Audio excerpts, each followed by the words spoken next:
The sun had barely risen over the sleepy town of Millfield, Ohio, when the call came in.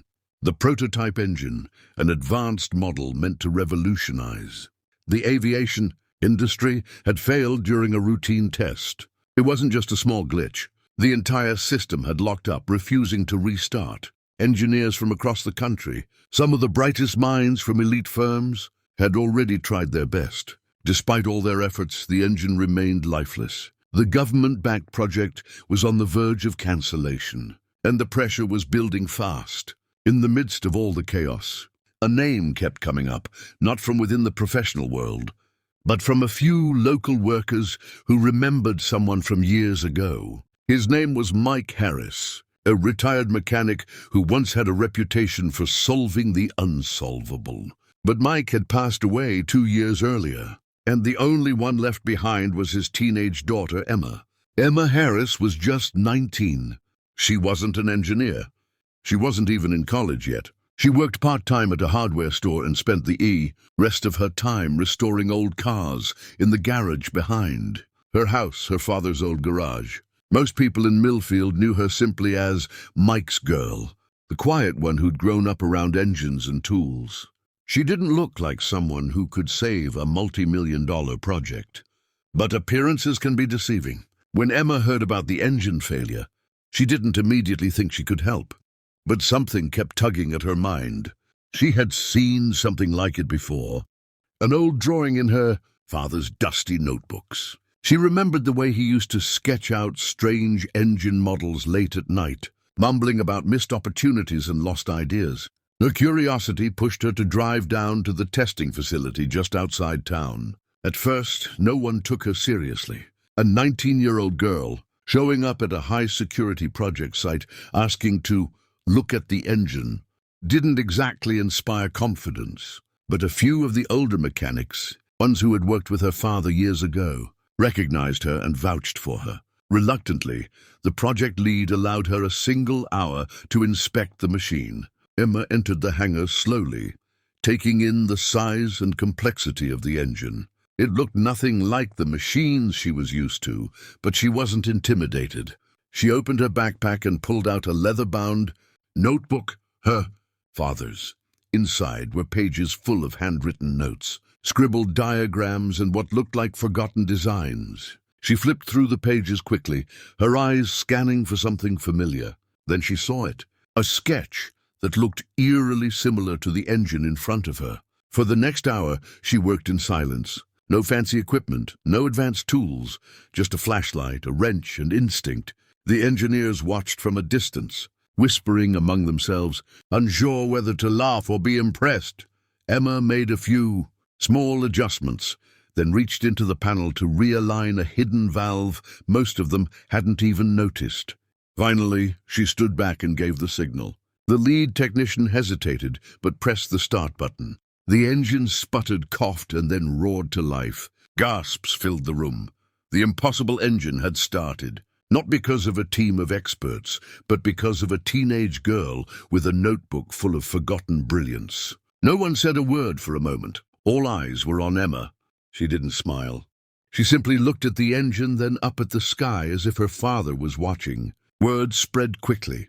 By the end of the day, Emma Harris's name was on the lips of every technician, engineer, and investor connected to the stalled engine project. Reporters from regional stations began circling, and by the following morning, national outlets had picked up the story. A teenage girl with no formal degree had revived a piece of machinery the country's top minds couldn't fix. But the story wasn't just about a miracle repair. It was what Emma revealed afterward that left everyone stunned. After the engine was successfully restarted, Emma was invited into the conference room by the project leaders. They were polite, but the tension in the room was thick. They wanted to know, how did she do it? What exactly had she changed? And how did she even know where to look? Emma pulled out the old leather notebook again, placing it gently on the table. The engineers leaned in, some with raised eyebrows, others with a mix of curiosity and doubt. She flipped through the pages until she reached a particular section, detailed diagrams of an engine almost identical to the one they had just failed to fix. It was hand-drawn, annotated with notes in the margins, and dated over 2 decades ago. "My dad worked on a classified project years ago," she explained, her voice calm but clear. "He was never officially credited. He always said the design was taken from him, modified and shelved.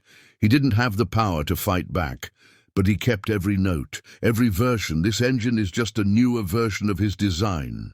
The room went silent. One of the lead engineers, a veteran of military tech development, slowly reached for the notebook. He studied the drawings with widening eyes. The internal structure, the modular fuel system, even the pressure release assembly, it was all there, only drawn in pen and pencil years before their digital blueprints had been finalized. Emma wasn't finished. She explained how her father used to work long hours in the garage, often staring at those notes, trying to figure out what went wrong. He never stopped tinkering. As a kid, she would sit beside him, handing him tools, watching him disassemble machines just to understand how they worked. "He used to say, 'Engines talk,'" she said softly. "You just have to listen carefully." What shocked the engineers most wasn't that Emma fixed the engine, it was that her solution relied not on modern diagnostics or expensive equipment, but on forgotten mechanical principles her father had embedded into his original design. The problem with the prototype engine had been a minor calibration fault, but one that modern tools had overlooked because it required a kind of intuitive understanding that only came from deep, hands-on familiarity. Emma had recognized it instantly. By the end of the meeting, the tone had completely changed. Emma wasn't just a curious outsider anymore. She was being asked to stay on as a consultant. Offers began to roll in from aviation firms, engineering schools, and even defense contractors. But Emma didn't rush into anything. She told them she needed time to think. When she returned home that evening, she went back to the garage. The place still smelled like oil and old rubber. She looked at the empty workbench, at the photograph of her father hanging on the wall, and smiled. He had always told her she was meant for more than fixing cars. Now, thanks to his notes and the lessons he had passed down, the world was finally starting to see it too. Emma didn't just fix a broken engine, she uncovered a legacy, and in doing so, began writing her own.